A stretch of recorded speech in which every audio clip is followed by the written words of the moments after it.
오늘 성경 말씀 신약 성경 사도행전 1장입니다.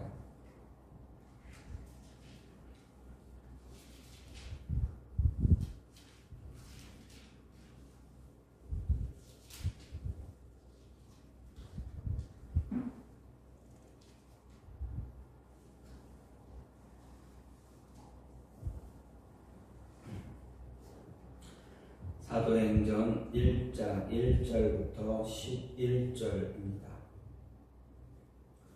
데오빌로여, 내가 먼저 쓴 글에는 무릇 예수께서 행하시며 가르치시기를 시작하신부터 그가 택하신 사도들에게 성령으로 명하시고 승천하신 날까지의 일을 기록하였노라.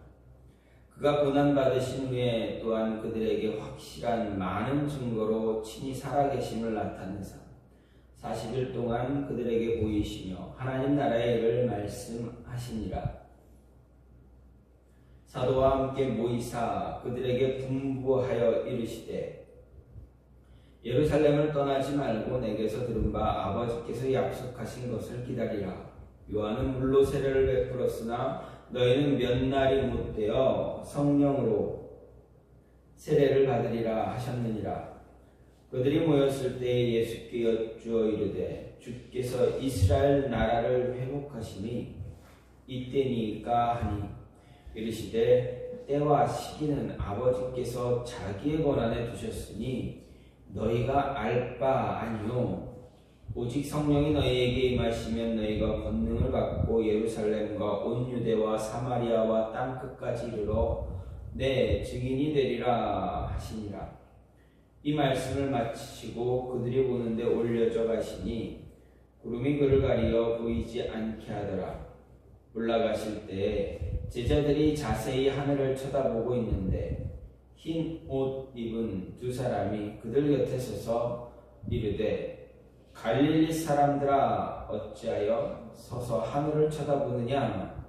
너희 가운데서 하늘로 올려주신 이 예수는 하늘로 가심을 본 그대로 오시리라 하였느니라. 아멘. 오늘 말씀 사도행전 1장 1절부터 11절 말씀입니다. 사도행전은 예수님의 부활과 승천 이후 최초 30년간의 기독교 역사에 관한 그러한 기록입니다. 사도행전 예수님의 지상사역을 다룬 복음서들과 연속되어져 있다라는 것이 제시되어져 있고, 그리고 직접적으로 누가복음의 후속편이다 이렇게 이야기할 수가 있습니다. 그래서 오늘 말씀 본문을 보게 되면 독립된 책의 서론으로 보기보다는 누가복음의 기록 범위를 언급한 그런 모습이 있고, 누가복음 말미에 기록된 부활과 승천까지 약 40일간의 예수님의 행적을 다시 돌아보는 형식으로 기록하면서 이 또한 누가복음에 기록된 이후의 내용에 대한 도입을 시작하고 있다라고 할 수가 있습니다. 그래서 여기 보면 이 말씀을 보면 예수님께서 부활하신 이후 승천하기까지 약 40일 동안 제자들에게 나타나시고 하나님 나라의 일을 가르치시고 특별히 성령 강림의 약속, 그리고 온 세상을 대상으로 하는 지상 명령이 주어졌습니다. 여기서 부활하신 예수님이 40일간 제자들에게 가르치신 주제 무엇인가 보게 되면 딱 하나입니다. 하나님 나라입니다. 예수님께서 제자들에게 가르쳐 주신 이 하나님 나라에 대해서 우리는 기억하고 주목해야 합니다. 사도행전의 기록을 보게 되면 하나님 나라에 관한 언급으로 이제 시작이 됩니다. 그리고 끝난 때도 하나님 나라로 끝나게 됩니다. 이것은 곧 사도행전의 전개 방향, 더 나아가 신약시대 구속사의 방향이 곧 하나님 나라의 복음의 확장이다라는 것을 강조해 주는 그런 말입니다. 이렇게 사도행전의 도입부를 통해서 구속사의 진행 방향, 그리고 제자들 혹은 교회의 사명에 관한 중요한 진리를 배울 수가 있게 됩니다. 먼저 구속사의 방향과 관련해서 예수님의 승천과 재림 사이 과도기는 예수님의 복음이 땅끝까지 전파되는 그런 방향으로 전개될 것이다 라는 것을 보여줍니다. 가르쳐줍니다. 그리고 땅끝까지 복음이 전파되었을 때 예수님께서 다시 오심과 함께 하나님 나라는 완성될 것이다 라는 것을 가르쳐줍니다. 또 한 가지는 예수님의 승천과 재림 사이 제자들 그리고 교회의 지상과제, 이것은 성령의 능력으로 복음을 땅끝까지 전하는 것입니다. 바로 그것이 우리가 교회가 존재해야 되는 의미를 의미다라는 것을 말해 줍니다. 어쨌든 이렇게 누가는 사도행전을 시작하면서 이 사도행전이 왜 시작되어져야 되는가, 무엇 때문에 기록되고 있는가 분명하게 이야기해 주고 있습니다. 그것은 바로 하늘로 올라가시는 예수님, 승천하시는 예수님이 마지막 그 모습을 바라보고 있는 사람들, 제자들을 향해서 무언가를 요구하고 있는 모습이 있다라는 것입니다. 반복적으로 계속적으로 말씀드렸던 것처럼 그 모습은 온 세상의 땅 끝까지 복음을 전하는 것이다 라는 것입니다. 즉 하늘로 올라가시는 예수님이 제자들에게 그리고 저와 여러분들에게 요구하는 삶은 증인의 삶이다라는 것입니다. 즉 그리스도인으로 살아가는 것이 무엇인가를 이야기해 주고 있습니다. 그럼 오늘 말씀을 통해서 그리스도인으로 살아간다라는 것, 그것은 무엇인가? 먼저 더 많은 사랑을 전할 수 있는 자가 되라라는 것입니다. 3절 말씀은 예수님께서 십자가 고난을 당하시고 난 뒤 부활하신 후부터 승천하실 때까지의 행적이 간략하게 기록되어져 있습니다. 예수님은 무덤에서 부활하신 후부터 승천하실 때까지 그 행적을 간략하게 기록한 내용입니다. 예수님은 무덤에서 부활하신 후 승천하지 않으시고 40일 정도 이 땅에 계시면서 자신을 제자들에게 보여주시고 또 자신의 부활에 대해서 확신을 갖게 하시기 위해서 하나님 나라의 진리, 특히 십자가의 진리를 더 강조하면서 가르쳐 주셨습니다. 그런데 누가는 예수님이 이런 일들을 고난 받으신 후 행하셨다 강조합니다. 여기서 고난 받았다라는 말은 무엇입니까? 예수님이 유대교 지도자들과 빌라도에 의해서 십자가 고난을 당한 사실을 이야기합니다. 또 제자 가룟 유다에게 배신을 당했고 백성들에게 조롱과 수모를 당했던 일도 말합니다. 더 나아가서 제자들이 예수님을 버리고 뿔뿔이 도망갔던 일도 포함이 됩니다. 그뿐만이 아니라 베드로가 예수님을 3번이나 부인한 사실도 포함이 됩니다. 예수님은 이렇게 몸과 마음에 극심한 상처를 당하셨다라는 것입니다. 만약 우리가 이런 모습을, 이런 고난을 받았다면 어떨까 생각해 볼 수 있습니다.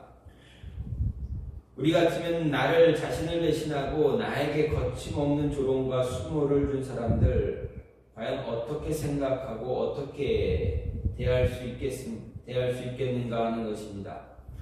아마 일반적인 모습이라면 다시는 그러한 사람들과 만나고 싶지 않을 것입니다. 상대하고 싶지 않을 것입니다. 쉽게 말해서 손절하고 싶을 것입니다. 또 상처받은 기억 잊어버리기 위해서 그곳에서 신속히 떠나길 원할 수 있습니다. 아니 복수하고 싶은 마음이 매우 커질 것입니다. 하지만 예수님은 그렇게 하지 않으셨다라는 것을 우리는 잘 보아야 합니다. 예수님은 오히려 그 해를 받은 곳 예루살렘에서 다시 제자들을 모았습니다. 부르셨습니다. 그리고 그들에게 더욱 사랑하고 더 큰 사명을 주시면서 더 하나님 나라의 비밀을 열심으로 가르쳐 주셨습니다. 그동안 가르치셨던 그 말씀, 그 복음 제자들을 향해서 더 힘있게 능력있게 가르쳐 주셨다라는 것입니다. 자신을 십자가에 못 박아 죽인 예루살렘을 미워하며 떠나지 않으시고 제자들로 하여금 그들을 위해서 복음을 증거하라 명령하셨습니다. 미움보다는 제자들을 사랑하시는 그 사랑을 통해서 사랑하는 마음을 예루살렘, 그 자신이 고난받았던 그곳에 자신을 해했던, 자신에게 고난을 가했던 그들을 향해서 복음을 전하라 이야기하시고 가르쳐 주셨다라는 것입니다. 우리는 예수님의 이러한 거룩한 의지를 본받을 수 있어야 합니다. 우리가 하나님의 일을 하다 보면 영육 간의 상처 분명히 받게 됩니다. 고통당하는 일 분명하게 생기게 됩니다. 사람들의 오해 받게 됩니다. 질투, 시기 당할 수 있습니다. 특히 열심을 다해서 일하는 성도가 이런 일 정말 많이 당하기도 하고 잘 당하기도 합니다. 오해를 많이 사기도 합니다. 그럴 경우 많은 성도들이 하나님의 일을 포기하거나 자기에게 해를 끼친 자들을 미워하게 됩니다. 심하면 어떻습니까? 그 자신이 받은 그 모습 그대로 돌려주고 싶은 마음을 가지기도 합니다. 또 교회에서 그런 일 당하게 되면 미움과 원망으로 이제 교회를 떠나는 경우도 있게 됩니다. 교회만 떠난 그 상처받은 그 교회만 떠나는 것이 아니라 아예 신앙을 믿음을 저버리는 경우도 있다라는 것입니다. 하지만 정말 믿음의 사람들이라면 정말 충성된 그리스도인이라면 자신에게 고난을 준 해를 준 교회, 자신에게 상처를 준 사람들 곁을 결코 떠나지 않습니다. 끝까지 충성하면서 오해를 풀고 선으로 악을 이기는 모습을 갖게 됩니다. 도피자가 아니라 승리자의 자리에 서기 위해서 무던히도 애를 쓰게 됩니다. 사도 바울은 유대인들이 자신을 돌로 쳐서 거의 죽게 만들었던 루스드라에 다시 가서 더 믿음을 권면하는 일을 하기도 했습니다. 우리가 예수님께서 주신 직분과 사명을 행하려면 예수님처럼 해를 당한 일은 필연 고난당하는 일 분명하게 나타나게 됩니다. 경험하게 됩니다. 세상은 예수님께 속해서 진리와 의를 행하는 저와 여러분들을 미워하기 때문에, 성도를 미워하기 때문에 그렇습니다. 따라서 성도라는 이유로, 그리스도인이라는 이유로 세상으로부터 당연히 받게 되는 상처 받았다고 해서 모든 것 다 포기하고 도망가는, 도피하는 그런 모습, 같이 상처를 주는 그런 모습 행하지 말아야 한다라는 것입니다. 오히려 그런 모습을 당하면 하나님의 은혜가 내 안에, 내 삶에 더 크게 임하기 위해서다라는 것으로 생각하고 그렇게 기억하시고 오히려 더 사랑을 베풀 줄 아는 그런 모습 가져야 한다라는 것입니다. 예수님은 분명 자신에게 그런 큰 고난을 준 모든 사람들을 향해서 무엇라 말씀하십니까? 그들을 사랑하시면서 그들이 나중에 훗날에 예수 자신을 믿고 회개하고 믿고 따를 것이다라는 것을 아시면서 십자가 위에서 분명하게 말씀하셨습니다. 저들이 하는 일을 저들이 모릅니다. 저들이 모르고 나에게 이렇게 행합니다. 그러니 저들을 용서해달라 이야기했습니다. 그렇습니다. 그리스도인이 되어 살아간다라는 것은 더 많은 사랑을 베풀 수 있는 모습이어야 한다라는 것입니다. 저와 여러분 세상에서 살아가면서 사람들 많이 만나면서 그들을 더 많이 사랑해 줄 수 있고 그들을 더 많이 품어줄 수 있는 모습 분명히 가져야 한다라는 것입니다. 그런데 그런 삶을 산다라는 게 결코 쉽지 않습니다. 너무 어렵습니다. 하지만 예수님께서 우리에게 행하셨던 그 모습을 기억한다면 그 모습 조금이라도 모방하며 따라갈 나아갈 수 있는, 살아갈 수 있는 모습 가질 수 있어야 한다는 것입니다. 자신을 십자가에 못 박기 위해서 많은 사람들이 모여들어서 침을 뱉고 욕을 하고 없는 죄를 막 만들어서 이야기할 때, 그리고 자신의 제자라고 너도 저 사람의 제자 아니냐라고 물었을 때 3번이나 부인하면서 마지막에는 저주하면서까지 부인했던 그 제자 베드로를 다시 만나시면서 어떻게 하셨습니까? 너 그때 나한테 이랬지 라고 하시지 않았습니다. 너 나를 사랑하니? 라고 물으셨습니다. 나를 사랑한다면 내가 너에게 가르쳐준 그 복음을 잘 전해야 한다 말씀하셨습니다. 끝까지 자신의 제자들을 버리지 않으시고 놓지 않으시고 사랑으로 그들을 보듬어 주셨습니다. 그처럼 우리를 향해서도 분명히 말씀하십니다. 내가 하늘로 올라갈 때 너희에게 요구하는 것은 단 하나다. 너희를 괴롭게 하고 힘들게 하는 사람들 분명히 있을 텐데 그들을 위해서 더 많은 사랑을 준비하고 그들에게 더 많은 사랑을 베풀어라 라고 말씀하시는 것입니다. 그렇기 때문에 그 모습 때문에 예수님의 제자들 어땠습니까?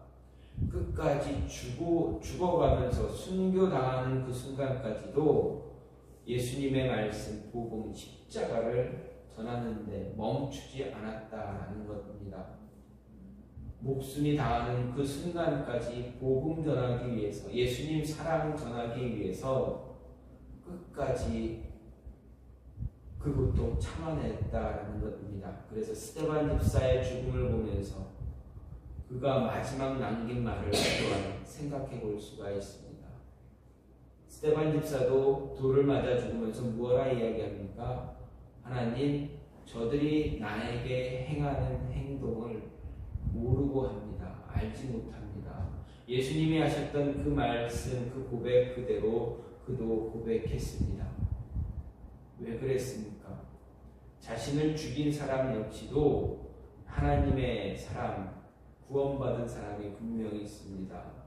예수님을 구주로 영접할 사람 분명히 있습니다. 지금은 모르지만 시간이 지나면 알게 되고 시간이 지나면 예수님의 사랑을 깨닫게 되고 그래서 예수님의 사랑을 전하는 자 될 것입니다 라는 것이 스데반 집사의 마지막 고백이었습니다. 그 고백을 듣고 그 고백 그대로 행한 사람이 누구입니까? 정말 유명한 사람 사도 바울입니다.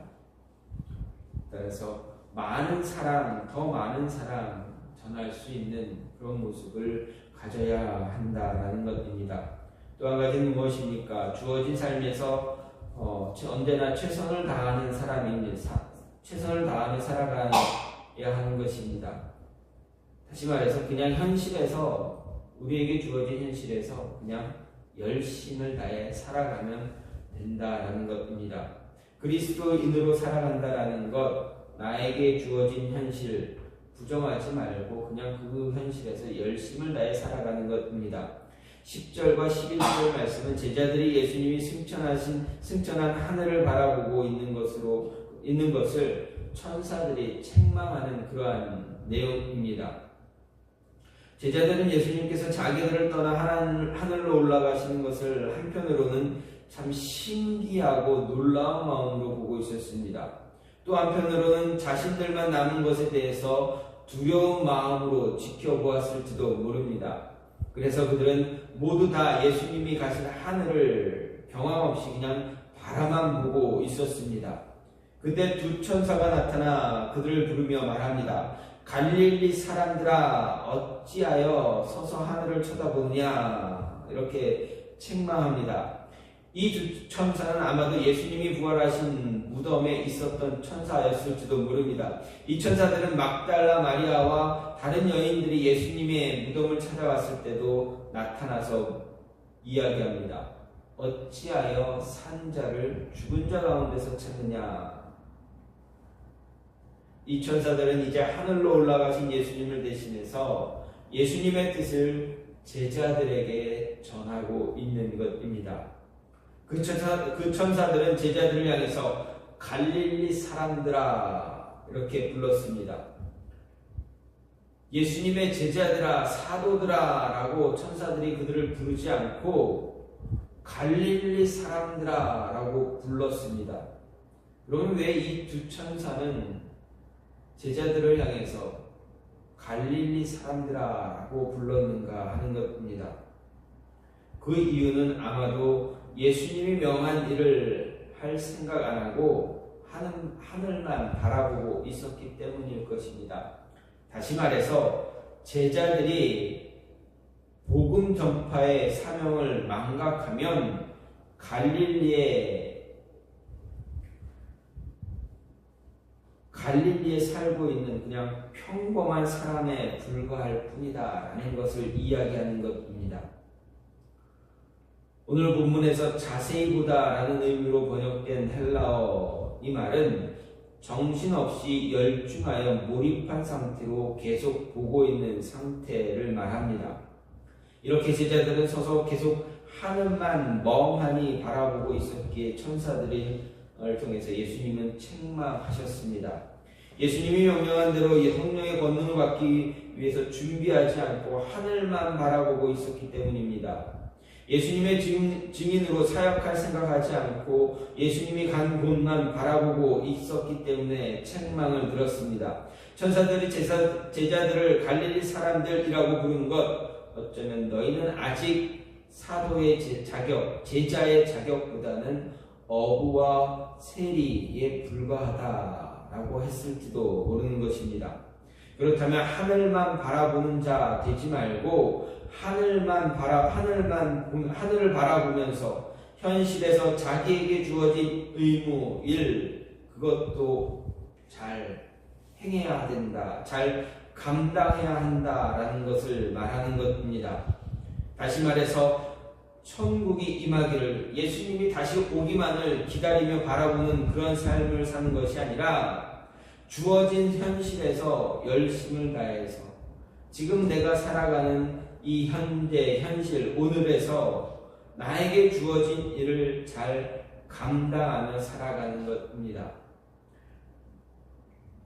예수님께 기도만 하는 것이 아니라, 하나님 앞에서 기도만 하는 것이 아니라 주신 계명 잘 따라가며 살아가는 그 삶을 이야기합니다. 노력하지 않고 하늘의 은혜로 축복만 받으려는 그러한 모습 갖지 말고 주어진 삶에 열심을 다해 살아갈 때 그런 삶을 사는 것을 이야기합니다. 물론 우리는 언제나 하늘을 향해, 우리의 눈은, 우리의 마음은 하늘을 향해 있어야 합니다. 다시 오실 예수님을 기다리는 자로 다시 오실 예수님을 볼 수 있는 그런 영적인 눈을 가지고 하늘을 향해 하늘을 바라볼 수 있어야 합니다. 즉 하늘의 영광과 하늘의 진리와 하늘에 계신 예수님께서 우리의 영적인 눈을 맞출 수 있어야 합니다. 그래야 우리 영혼이 세상의 죄와 사단의 유혹으로부터 벗어날 수 있기 때문입니다. 하지만 한편으로는 우리는 이 땅에서 우리가 행해야 할 일들, 열심을 다해 살아가야 하는 의무 역시 주어졌다라는 것입니다. 직분, 가정, 사회에서의 의무, 일터에서 주어진 의무, 책임 철저하게 이행할 수 있어야 합니다. 하나님께 기도하는 한편 선한 일도 해야 합니다. 하나님 나라의 영광의 소망을 가지고 살지만 오늘 내가 예수님께 받은 사명도 충실하게 감당해야 합니다. 하나님의 축복을 기대하고 살지만 내가 할 수 있는 일에 최선을 다하며 살아갈 수 있어야 합니다. 이런 삶의 모습이 그리스도인의 진정한 삶의 모습이다라는 것입니다. 예수님께서 승천하시면서 제자들에게 요구하신 모습은 바로 이러한 삶입니다. 너희가 제자로서 복음 전하는 사명, 그 사명도 감당하고 너희 삶에 주어진 의무, 책임, 그것도 잘 감당해야 한다라는 것입니다. 그것이 그리스도인의 삶이고 그것이 증인의 삶이다라는 것입니다. 그렇게 살아감으로 인해서 예수님의 제자, 예수님의 사람, 예수님을 구주로 영접한 사람 어떻게 살아가는가? 그런 사람들은 어떤 모습의 사람들 어떻게 살아가는가? 세상에 보여줌으로 인해서 그 삶을 바라보는 자들이 변화돼서 예수님 앞에 무릎 꿇을 수 있도록 해 주어야 한다는 것입니다. 그렇게 복음을 전할 수 있는, 십자가를 전할 수 있는 자들 되어줘야 한다는 것입니다. 이렇게 자신에게 주어진 의무, 책임 다 잘 감당할 때 어떻습니까? 끝까지 복음 전하라, 땅 끝까지 복음 전하라 라는 그 명령 온전히 지킬 수 있다는 것입니다. 그래서 그리스도인으로 살아가는 마지막 삶의 모습, 오늘 말씀을 통해서 마지막 삶의 모습이 무엇입니까? 끝까지 복음을 전하는 것입니다. 6절 말씀을 보면 제자들은 예수님께 주께서 이스라엘 나라를 회복하심이 이때니까 물었습니다. 당시 유대인들 메시아가 오는 때가 세상의 종말이 다가온 때이고 또 메시아가 오면 이 세상의 불의한 세력을 멸하고 이스라엘 땅에 메시아 왕국을 세울 것이다 믿었습니다. 그것은 제자들이라고 해서 예외가 아니었습니다. 그런데 예수님께서 죽음을 이기시고 다시 부활하신 그 제자들에게 예루살렘 떠나지 말고 내게 들은 바 아버지 약속하신 것 기다리라 말씀하셨습니다. 제자들은 이 말씀을 예수님께 메시아 왕국을 건설하실 것이다 라는 의미로 받아들였습니다. 그래서 그들은 자연히 그때에 대해 예수님께 질문을 한 것입니다. 제자들의 이런 질문에 예수님은 때와 기한은 아버지께서 자기의 권한에 두셨으니 너희의 알 바 아니요 오직 성령이 너희에게 임하면 너희가 권능을 받고 예루살렘과 온 유대와 사마리아와 땅끝까지 이르러 내 증인이 되라 말씀하셨습니다. 즉 예수님은 제자들에게 너희가 지금 관심을 가지고 있어야 할 것 종말의 때 언제인가 하는 것이 아니라 성령 받고 예수님의 증인, 나의 증인이 되는 것이라고 말씀하신 것입니다. 예수님의 이 말씀, 지금 우리가 관심을 가져야 할 것 종말의 때가 아니다라는 것입니다. 예수님은 복음서를 통해서 종말의 때와 관련해서 아무도 모른다 말씀하셨습니다. 그것은 아들도 모르고 천사도 모르고 오직 성부 하나님만 아시는 일이기에 하나님의 주권에 속한 일이라 말씀하셨습니다. 따라서 우리가 그때에 관해 관심을 갖고 그때를 알고자 하는 것처럼 어리석은 일도 없다라는 것입니다. 그것은 그저 시간과 정력만 낭비하는 것이고 아무 유익함도 줄 수 없는 것입니다. 따라서 종말의 때는 하나님께 맡겨두고 대신 우리에게 우리에게 주어진 할 일에 대해 신경 쓰고 그 일에 최고의 노력을 다할 수 있어야 합니다. 우리가 예수님을 구주로 믿는 이상 우리가 구원받았다라는 것 불변의 진리입니다.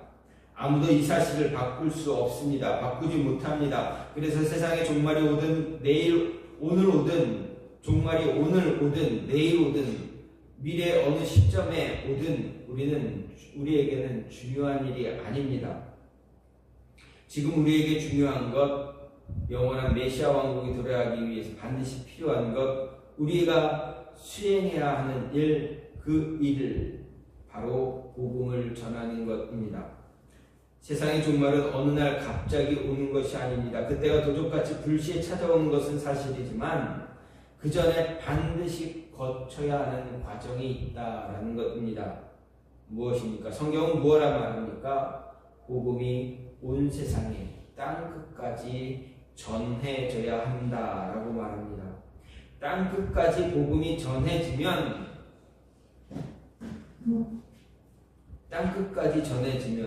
종말이 다가온다. 이래가 다시 올 것이다. 온다라는 것입니다. 그날이 도적같이 불시에 찾아올 수는 있지만 복음이 땅 끝까지 전해지지 않으면 내가 다시 오는 일은 없을 것이다.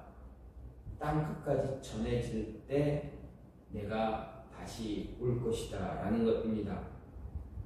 그렇다면 우리는 어떻게 해야 됩니까? 그리스도인 증인의 삶을 사는 우리는 어떻게 해야 됩니까?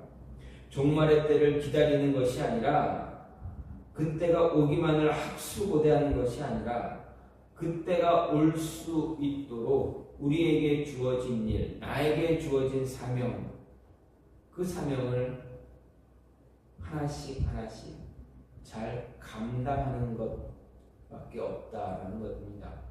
다시 말해서 복음이 땅 끝까지 전해질 수 있도록 열심을 다하며 살아가는 것입니다. 그리고 주어진 일, 내가 해야 할 일, 하루하루 매일매일 해야 할 일, 그 일 잘 감당하는 것이다라는 것입니다. 종말에 대해서 모르는 사람들이 종말을 준비해야 한다 말하기도 합니다. 잘못된 종말론에 쉽게 휘둘리게 됩니다. 종말을 준비하기 위해 땅 팔고 집 팔아 하나님께 드려야 한다라는 이런 이상한 말 현혹되지 말아야 됩니다. 성경은 그런 이야기 하지 않고 있습니다. 예수님도 그런 이야기 하지 않습니다. 예수님이 하시는 말, 분명 종말의 때는 다가오겠지만 그때를 준비하라. 그때를 준비하는 건 무엇이냐? 어디 독방에 들어가서 기도만 하는 것이 아니라, 산속에 가서 기도만 하는 것이 아니라 너희는 가서 복음을, 십자가의 복음을 전하라. 땅 끝까지 복음을 전하면, 그때 전해지면 그때 내가 너희에게 올 것이다 라는 것입니다. 그리스도인으로 살아간다라는 것, 증인의 삶으로 살아간다는 것, 승천하신 예수님이 우리에게 요구하는 삶을 살아간다는 것, 그것은 땅 끝까지 복음 전하는데 최선을 다하는 것입니다. 예수님이 제자들에게 원하는 것은 복음을 전하기 위해 언제나 최선을 다하는 삶이었습니다. 종말의 시기에 신경을 쓰며 조바심 내지 말고 이제다 저제다 하는 말에 들떠서 공연히 우왕좌왕하지 말고 오직 성실한 복음 증거자로 살아가는 것입니다. 그것이 우리가 마지막 때를 살아가며 행해야 할 최선의 모습이다 라는 것 기억하시고 잊지 마시고 그때를 준비하며 복음을 전하는, 예수님이 다시 올 그날을 기대하며 복음을 전하는 일에 소홀히 여기지 않고 열심을 다해서 살아가는 삶의 현실에서 그리스도의 십자가를 드러낼 수 있는 삶을 살아가는 것, 그것이 우리에게 주어진 하나님 예수님의 명령이고 우리가 행해야 할 책임과 의무다라는 것 잊지 말아야 합니다. 예수님께서는 40일 동안 부활하시고 40일 동안 제자들과 만나셨습니다. 그들에게 하나님 나라에 대해서 다시 한번 가르쳐 주셨습니다. 그 하나님 나라 가르쳐 주시고 하늘로 올라가실 때 마지막으로 주신 사명이 무엇입니까? 모든 그리스도인들에게 동일하게 주어진 사명이 무엇입니까? 땅 끝까지 복음을 전하라 하는 것입니다. 이런 땅 끝까지 복음 전하기 위해서 어떤 삶을 살아야 되는가? 정말 끊임없이 많이 사랑하여라. 너희 자신을 사랑할 뿐만 아니라 나를 사랑할 뿐만 아니라 너희 자신도 사랑하고 너희 주변에 있는 모든 사람들 그들에게 사랑을 전할 수 있는 자 되어라 하고 이야기하셨습니다.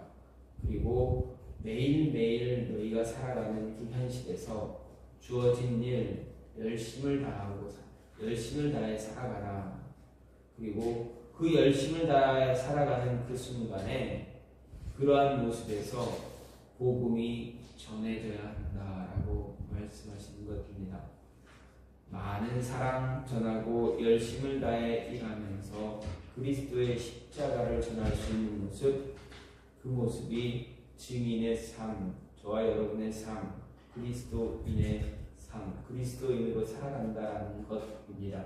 이 모습이 늘 저와 여러분의 삶 안에서 나타날 수 있기를 간절히 소망합니다. 이 시간 같이 기도하고